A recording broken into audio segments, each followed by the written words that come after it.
Assalamualaikum warahmatullahi wabarakatuh.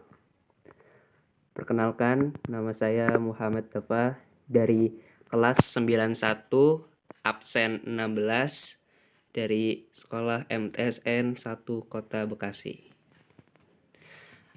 Pada kesempatan kali ini saya akan membawakan materi tentang berilmu.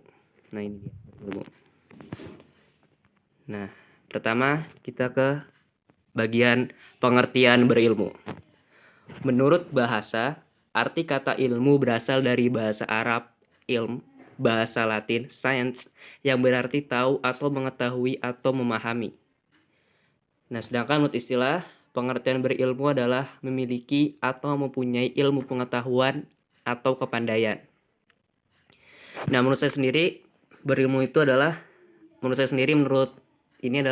berilmu adalah memiliki atau mempunyai ilmu pengetahuan atau kepandaian terhadap sesuatu. Misalnya kita jago matematika, kita berarti orang yang berilmu terhadap matematika itu. Jadi kita mempunyai ilmu tentang matematika itu, gitu. Dan kemudian pentingnya menuntut ilmu. Nah, setiap umat muslim diwajibkan untuk beribadah seperti sholat, puasa, sedekah, dan sebagainya. Menuntut ilmu adalah sebagian dari ibadah yang agung dan utama. Dan yang namanya ibadah tentulah memiliki nilai pahala tersendiri.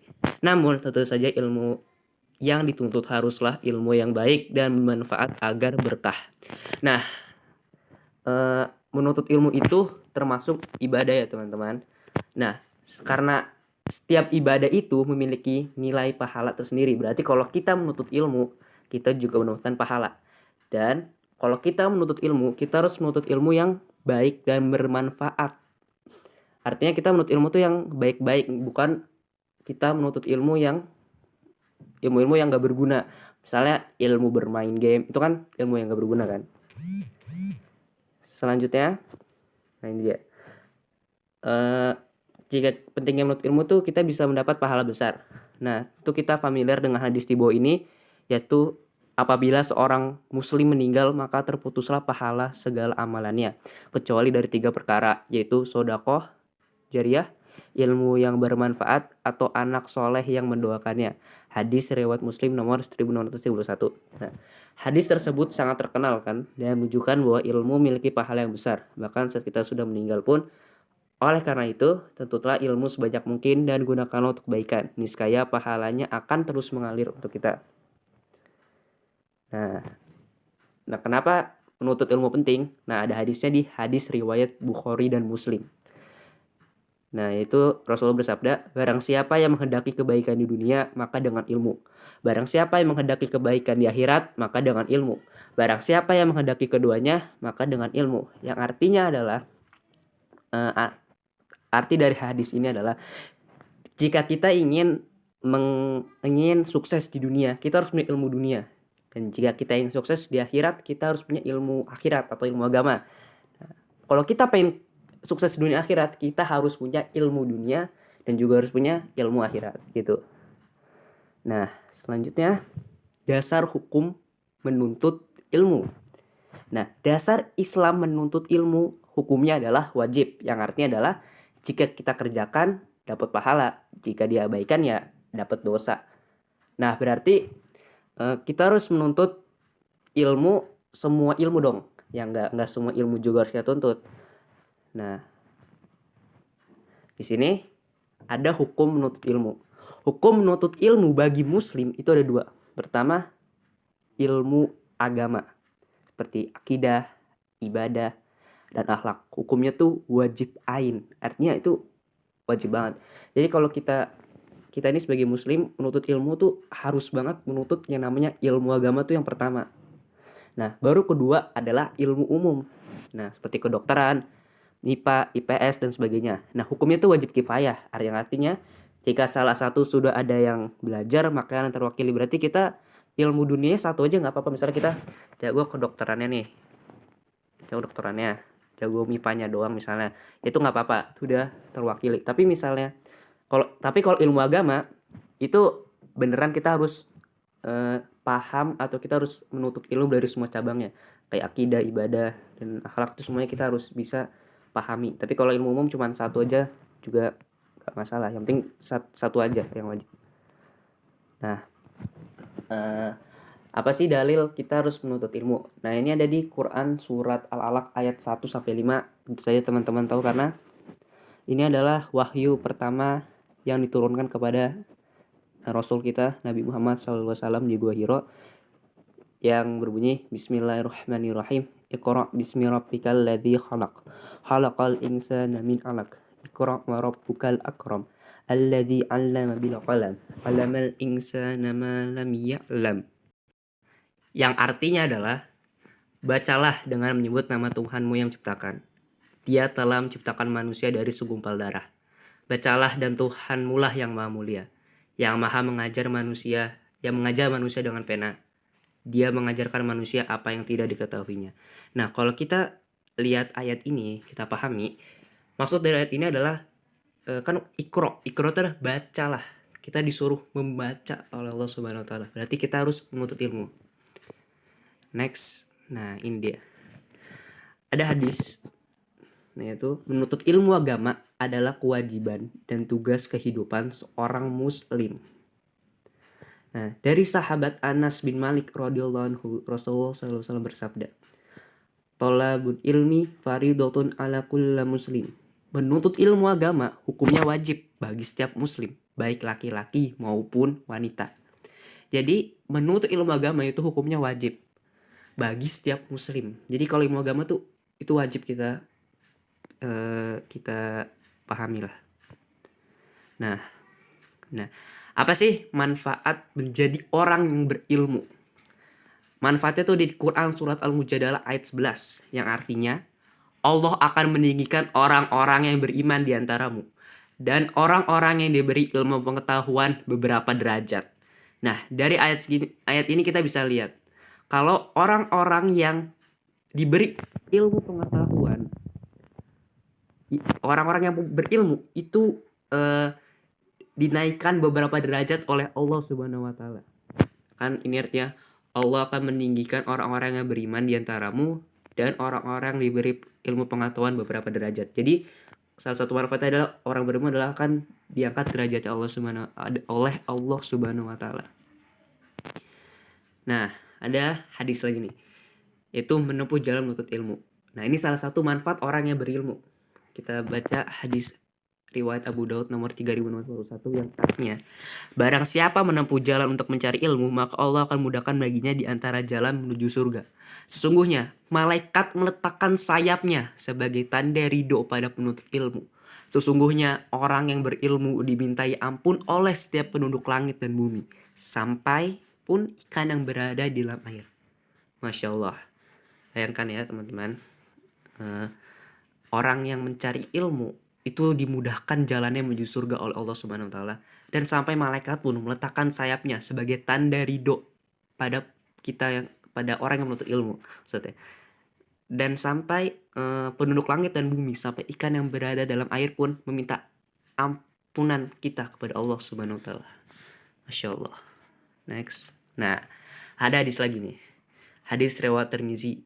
Manfaat orang yang berilmu, yang bunyinya Bismillahirrahmanirrahim. Man kharaja fi talabil ilmi fahuwa fi sabilillahi hatta yarji'a. Yang artinya, barang siapa keluar rumah dengan tujuan mencari ilmu, maka dia berada di jalan Allah sehingga kembali. Yang artinya adalah, menurut hadis ini, menurut yang saya tahu, arti hadis ini adalah, jadi dari kita keluar rumah sampai kita pulang lagi itu kita berjihad.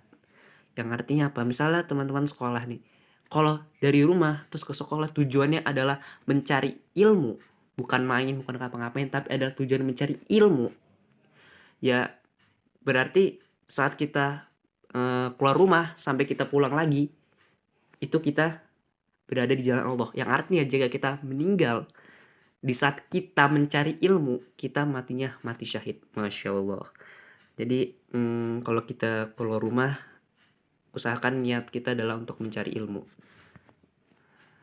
Selanjutnya, nah ini adalah salah satu perkataan Luqman Al-Hakim yang berbunyi, tuntutlah ilmu di saat kamu miskin, ia akan menjadi hartamu di saat kamu kaya. ia akan menjadi perhiasanmu. Jadi kalau kita miskin, kita nggak punya harta, ya kita tututilah ilmu. Ilmu itu bakal menjadi harta kita. Dan saat kita kaya, ilmu itu bakal menjadi perhiasan kita. Saking mulianya ilmu itu. Nah, bukan hanya orang-orang yang bukan dari orang Islam saja, tapi ada kutipan dari orang-orang barat sana, yaitu Will Daron. Ilmu itu mengatur kehidupan, kearifan, ilmu mengatur pengetahuan, kearifan mengatur kehidupan. Nah, yang artinya dari kutipan si Will Daron ini adalah ilmu itu mengatur pengetahuan kita, kearifan itu kebijaksanaan mengatur kehidupan kita. Jadi saat kita telah menuntut ilmu, kita menjadi lebih pintar kan. Nah, semakin kita menuntut ilmu banyak, itu membuat kita menjadi lebih bijak dan bisa kita mengatur kehidupan kita. Nah, selanjutnya kok ada gambar bumi ya. Nah, jadi ilmu itu secara umum oleh Islam dibagi menjadi dua, itu ilmu dunia dan ilmu akhirat. Nah, kita bahas dulu ilmu dunia atau bisa disebut ilmu umum. Nah, ilmu umum itu terdiri dari, ya bisa kita lihat ada matematika, biologi, fisika, ekonomi, ya ini ekonomi, fisika, matematika, biologi ini adalah ya salah satu padahal ada 4 ya. Salah satu dari ilmu umum ini. Nah, sebenarnya masih banyak lagi ya, kayak sosiologi, bahasa dan lain sebagainya. Tapi di sini kita oleh Islam itu dituntut untuk mempelajari minimal satu aja dari ilmu dunia ini. Kalau lebih juga nggak apa-apa, tapi kita diwajibkan untuk menuntut ilmu satu saja dari ilmu dunia ini. Ya minimal satu lah, kita harus bisa menguasai salah satu cabang ilmu umum ini. Selanjutnya adalah ilmu agama. Tentu saja ilmu agama Islam ya. Nah, contoh ilmu agama Islam tuh ya kita tahulah ada fikih, akidah, sejarah, dan Al-Quran, hadis. Nah, apa sih gunanya fikih ini? Ya kalau bagi teman-teman yang belum tahu, fikih itu kan adalah mengatur hukum-hukum di dalam ibadah kita. Ada hukum sholat, hukum sedekah, hukum haji, dan hukum ibadah lainnya.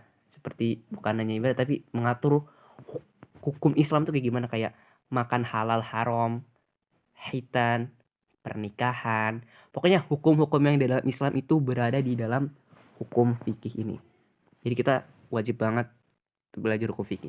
Kedua ada ilmu akidah. Nah, ilmu akidah ini penting banget karena akidah ini adalah akhlak, ya, akhlak kita, adab pada orang tua, adab kepada teman, dan adab kepada tetangga, adab ke sesama muslim, adab kepada orang yang non muslim. Jadi kita wajib banget menuntut ilmu akidah akhlak ini. Kenapa? Karena kita tuh di akidah akhlak ini kita mempelajari tentang bagaimana berakhlak. Jadi biar kita nggak ada akhlak gitu, kita harus mempunyai akhlak kepada orang lain. 3 ada sejarah Islam.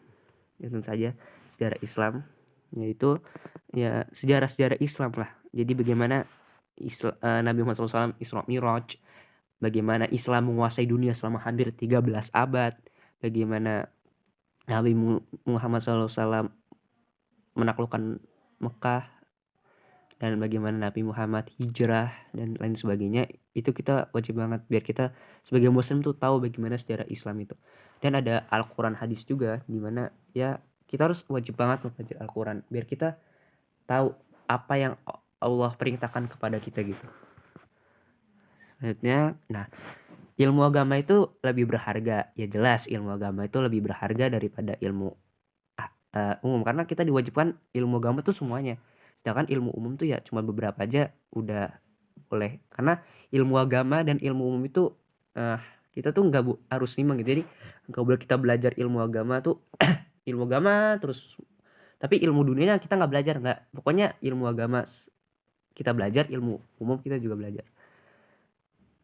Nah, Al-Hafiz Ibnu Hajar Asy-Syafi'i itu berkata bahwa siapa yang tidak mendalami agama yaitu tidak mempelajari kaidah-kaidah dasar Islam dan cabang-cabang yang terkait dengannya, maka ia tidak akan meraih kebaikan. Ya jelas ya, karena siapa yang tidak menuntut ilmu agama ya nggak bakal meraih kebaikan. Kenapa? Karena ini dia. Kenapa kita harus belajar ilmu agama? Karena kita harus berilmu dulu sebelum ya beramal. Kita beramal tapi kita tanpa ilmu ya nggak ada gunanya. Kita sholat subuh 5 rakaat ya nggak bakal diterima kan. Kita puasa dari subuh sampai subuh lagi ya nggak bakal diterima. Makanya kita harus berilmu dulu sebelum beramal. Kita belajar dulu tuh fikih, akidah, Al-Quran, hadis, sejarah, biar kita bisa beramal. Hukum sedekah, jadi misal haji tapi kita nggak tahu hukumnya, ya kita harus belajar dulu tentang haji. Jadi itulah gunanya mempelajari ilmu agama, agar kita bisa beramal dengan baik. Bahkan Allah pun berfirman dalam Quran surat Al-Isra 36. Dan janganlah kamu mengikuti apa yang kamu tidak punya pengetahuan tentangnya. Sungguhnya pendengaran, penglihatan hati, semuanya itu akan diminta pertanggungjawabannya. Selanjutnya, kita harus mengamalkan apa yang kita tahu. Abu Hurairah radhiyallahu anhu berkata, sesungguhnya engkau tidak akan menjadi seorang alim sampai engkau belajar menuntut ilmu. Tidaklah engkau menjadi penuntut ilmu sampai engkau mengamalkan ilmu yang telah kau pelajari. Maksudnya apa? Coba kita lihat Quran surat Al-Fatihah ayat 7 yang sering kita baca setiap kita sholat, pasti teman-teman hafal. Yang Allah Subhanahu wa ta'ala berfirman artinya, dan bukan jalan orang-orang dimurkai. Nah, apa itu? Jika kita merujuk kitab-kitab yang membahas tafsir Al-Fatihah, maka orang-orang dimurkai adalah kaum Yahudi. Tentu akan timbul pertanyaan, kenapa kaum Yahudi dimurkai? Orang-orang Yahudi murkai karena mereka sudah berilmu atau sudah tahu tetapi tidak mengamalkan ilmu mereka. Jadi orang Yahudi itu dimurkai karena mereka berilmu nggak diamalin. Jadi kalau kita punya ilmu, kita harus mengamalkan ilmu kita. Karena nanti kalau kita ngajarin orang lain ilmu, pahalanya itu besar. Jadi kalau kita ngajarin anak kita sholat, anak kita kan sholat nih. Jadi kita setiap anak kita sholat kita dapat pahalanya. Anak kita itu ngajarin ke anaknya itu sholat, kita dapat pahalanya terus. Jadi ya banyaklah pahalanya. Nah, kata sahabat Nabi Muhammad SAW, orang yang ini Umar bin Khattab, salah satu khulafaur rasyidin, orang yang menetapkan kalender Hijriah, berkata, ilmu ada 3 tahapan. Jika seorang masuk kitab pertama, dia akan sombong. Jika dia masuk kitab kedua, dia akan rendah hati. Jika dia masuk ketiga, dia akan merasa bahwa dia tidak akan ada apa-apanya. Karena jika dia masuk kitab pertama, dia tuh bakal sombong. Dia kayak udah tahu semuanya. Dia belajar lagi, terus belajar, dia bakal rendah hati. Karena ya dia udah belajar banyak kan. Dan yang ketiga, dia bakal nggak tahu apa-apanya. Pertama contoh pertama, kita belajar matematika, kita 1 tambah 1, kita udah bangga banget. Pas kita 1 tambah 1 ternyata 2 ya. Nah, tahap kedua kita makin banyak belajar lagi aljabar dan lain sebagainya. Kita makin kayak pusing gitu kan. Dan jika kita masuk ke tahap ketiga, kita tahu kalau kita itu memang gak ada apa-apanya. Ya, karena ilmu tuh banyak banget. Dan ciri-ciri orang berilmu, pertama memiliki semangat untuk menguasai ilmu, rajin mendatangi majelis ilmu, berani berkorban tenaga maupun biaya untuk menuntut ilmu, gemar bergaul dengan orang-orang yang berilmu. Nah, itu ciri-ciri orang yang berilmu. Selanjutnya, martabat dan kelebihan orang berilmu menurut satu ilmuwan kita. Ibnu Sina, tokoh Islam. Itu Allah Subhanahu wa ta'ala memuliakan dan mengiktiraf orang berilmu. Orang berilmu akan dihormati masyarakat dan dimuliakan Allah. Orang tidak berilmu akan dipandang rendah dan tidak dimuliakan Allah. Kelewatan. Nah, terus keutamaan menuntut ilmu. Nah, di sini Quran surat Az-Zumar ayat 9 artinya, katakanlah, adakah sama orang-orang yang mengetahui dengan orang-orang yang tidak mengetahui? Sesungguhnya orang yang barakallah yang dapat menerima pelajaran. Berarti tidak sama ya orang menuntut ilmu dan orang yang punya ilmu dan orang yang tidak punya ilmu tuh beda. Karena hanya orang yang barakallah yang dapat menerima pelajaran. Nah, ini Quran surat Al-Mujadila 11 yang tadi, dan ini hadis riwayat Muslim yang tadi ya. Nah, tentu saja kalau kita menuntut ilmu kita harus berdoa kepada Allah. Nah, ada doanya nih dari wajibbaca.com ya, wajibbaca.com. Itu bismillahirrahmanirrahim. Allahumma inni as'aluka ilman nafi'ah wa amalan mutaqabbalah wa rizqan wasi'an wa ilal khairi qarib wa manshi syari ba'idna. Yang artinya, ya Allah, sungguhnya aku mohon kepada Engkau ilmu yang bermanfaat, amal perbuatan terima, rezeki yang lapang, dengan aku perilaku yang baik, serta jauhkan aku dari perbuatan yang jelek. Oke, itu saja. Terima kasih. Wassalamualaikum warahmatullahi wabarakatuh.